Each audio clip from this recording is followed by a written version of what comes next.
basically diabetic nephropathy. So my first obvious question would be, what are the type of kidney problems that diabetics have to keep a watch for? See, in diabetics, when they are taking their treatment for many years, what they have to observe is whether they are losing proteins in the urine. Proteins, by that I mean, is that when you are checking your sugars, you also do your urine sugars. But so often we see that urine routine is not done in this patient for years together. So all diabetics who do their urine routine and urine microalbumin at least once a year. If that is normal, you repeat it after 1 year. But if it is abnormal, you contact your physician or a kidney specialist to find out what is happening with your kidneys. Doctor, is it true that type 2 diabetics have more to worry about organ failure than type 1? Yes, the logic is the type 1 patient knows when he develops diabetes, and the type 1 patient normally is on insulin, so he is being well followed up by the family physician, the physician and the patient himself. Okay. While in type 2 diabetes, it is a problem, it's a dilemma. Okay. Because so often the patient doesn't come to know about the disease itself. Okay. Since initially there are not many symptoms, they tend to ignore the higher range of glucose and not take the treatment, and they ultimately end up with kidney failure because they are untreated. I see. Also, doctor, there are diabetologists who would say that type 2 is more to do with macrovascular problems, while type 1 is more to do with microvascular problems. Would you agree to that, or do you have a different perspective? Well, the disease when it occurs, diabetes, whether it is type 1 or type 2, ultimately it's going to affect the vessels. What happens in type 2 diabetes is it is mainly in the elderly population. And this population have associated hypertension, lipid abnormalities, and they are also obese. So this is a combination is called as metabolic syndrome. And these are the patients who tend to develop large vessel disease and macrovascular complications. Doctor, also the new tendency or the new observation is that there are lots of young people, even school-going kids who have type 2, as well as older people who have type 1. So don't you think it's all becoming very jumbled and no more all these old definitions are working out? See, type 1 basically occurs in a younger patient and needs insulin, and the oral drugs does not work. But type 2 developing in young adults and patients between 30 and 40s, quite often they are resistant to the therapy, oral therapy, diet and exercise. Okay. And these are the patients, they have to take the insulin with their oral therapy to control the diabetes. And that is where the problem comes, means difficulty comes to explain them why they need insulin. Now, once your diabetes is not controlled for 2 or 3 years with oral drugs, exercise and diet, you will have to take insulin. Okay. Doctor, in terms of exercises, what kind of exercise will you recommend to diabetics, either for type 1 or type 2, younger or old, which can be specific to preserve your kidneys? See, this dietary means exercise for this diabetic patient is at least 30 to 45 minutes of walk, brisk walk, at least 5 days in a week. Now somebody who is above 60 and cannot walk for 40 to 45 minutes briskly, he can divide it into 2 15 minutes walks and complete that 30 to 35 minutes of walk every day. Okay. And if he does this for 5 to 6 days in a week, his sugars will be better controlled with dietary advice. Okay. So essentially it's about walking that you recommend. Exercise, yeah, walking. Okay, now let's also talk about yoga. Yoga is supposed to be good for circulation. I mean, leave alone the meditation part and the spiritual part of it, but it also enhances circulation.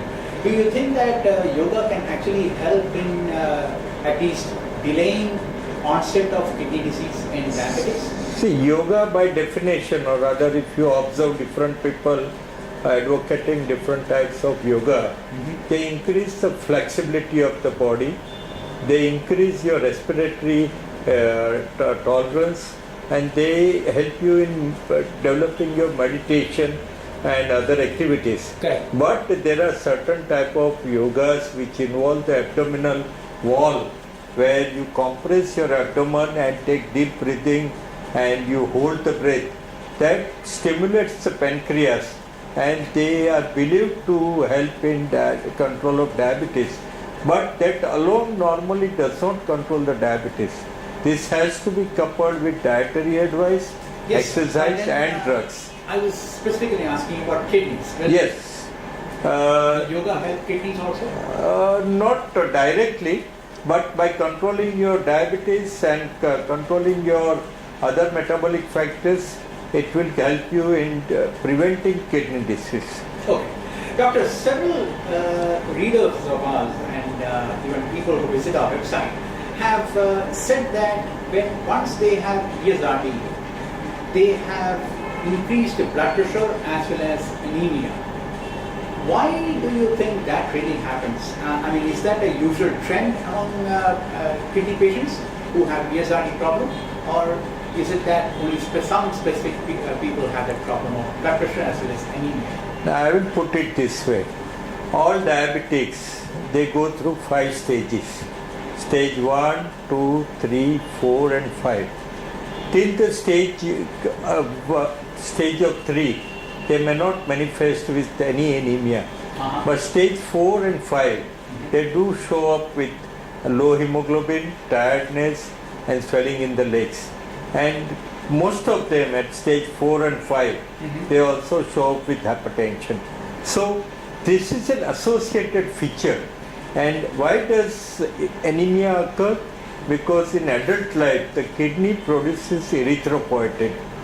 And this erythropoietin, once you go into stage 4 of kidney disease, this erythropoietin is lacking in the body, and that's why it causes anemia. So this anemia is normally normochromic, normocytic.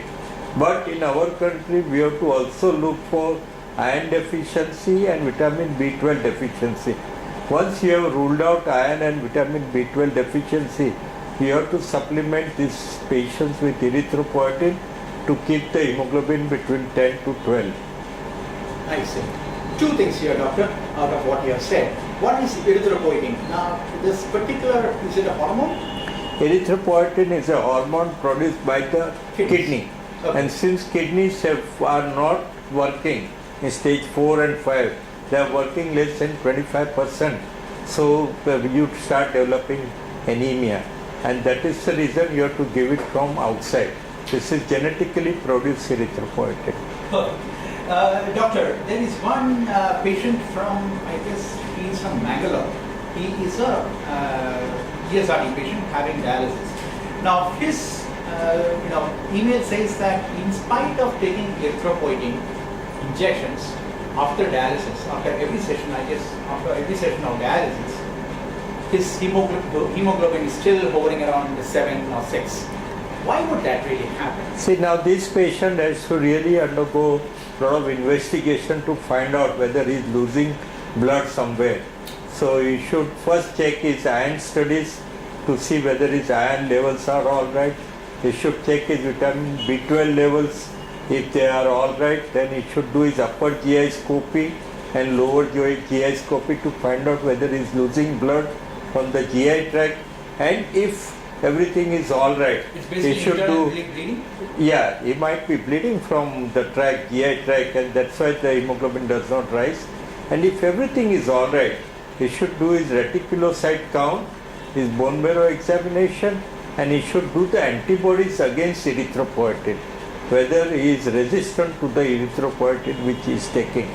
If there are antibodies against erythropoietin, and if his retic count does not show up and his bone marrow shows hypoplasia, then he should check with his nephrologist, and either he can stop the erythropoietin for time being if antibodies are very high, take the treatment for those high antibodies, and then or go on to the blood transfusions. This is called as PRCA, and this condition is known as pure red cell aplasia. This happens in patients who are not responding to erythropoietin when they develop antibodies to erythropoietin. And usually what should be the hemoglobin level after erythropoietin injection in dialysis patients? If you are taking a proper dose of erythropoietin, your aim should be to keep hemoglobin between 10 to 12. You should not exceed 12 and you should not keep it below 10, because below 10 your quality of life is not good and you feel tired. So aim is to keep it above 10 so that you can do your normal activities. So actually 7 means it's remarkably low. It is, and if he is taking regular erythropoietin, then it's a low hemoglobin. And how often is this injection taken? This injection, now we have different preparations available. Either you take injections twice a week, 3 times in a week, once a week, once in 15 days, or once in a month. There are preparations called darbepoetin, which you take every 15 days. And there is another preparation available from Roche that is called as Mircera, which you can take once a month.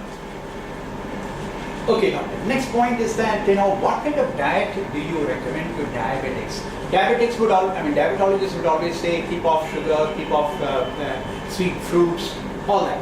But to serve the purpose of saving kidneys and keeping your own kidney for a longer time, before you get into ESRD, what kind of diet would you recommend to diabetics? So nutrition in kidney disease in a patient on diabetes has 2 aspects.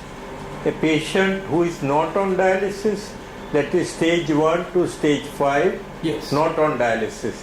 And second is patient who is on dialysis, stage 5. Yes, I was talking about the phase 1. That is, stage 1 to stage 5, not on dialysis. Not on dialysis. This patient should have their calorie intake between 1600 to 1800, plus the protein intake should be 0.6 to 0.8 grams per kilogram body weight per day. Now, why we have to increase the calorie intake in these patients? Because if you don't increase the calorie intake, and if you still take a very low calorie intake as per the diabetologist's advice, then the body will use up the muscles for energy requirement, and the patient will have asthenic, his muscle mass will drop, and he can suddenly lose his power, quality of life, working activity and other things. So in a patient who has diabetes plus kidney disease, it is very essential to maintain proteins at 0.6 to 0.8 grams per kilogram body weight, and out of which 60% of the protein should be of high biological value. Now any protein which comes from animal source is of high biological value. Okay. But in vegetarian, it is the milk, the white of eggs and cheese and your soya proteins.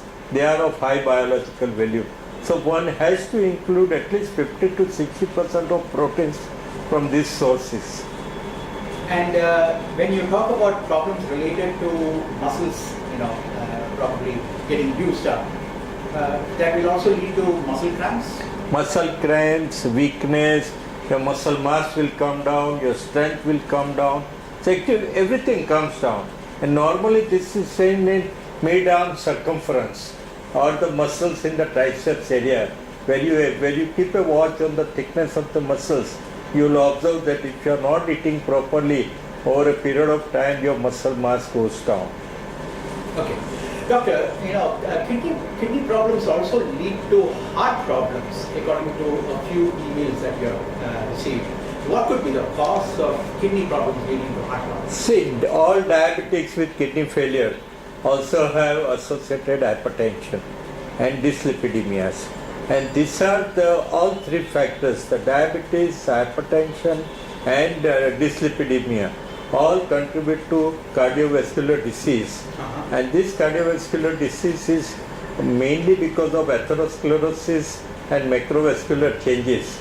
And we have observed that patients with diabetes with kidney failure, those who lose a lot of proteins in the urine, they have a higher chance of cardiovascular diseases. Or is it also because when you have a lot of water retention in your body, heart, there is a lot of pressure on the heart to pump? It is one of the reasons, but the main reason is changes occurring in the heart secondary to diabetes, kidney disease and protein loss. They have left ventricular hypertrophy, their pumping of the heart comes down, and this fluid retention because of excessive salt or not passing enough urine, that aggravates the problem.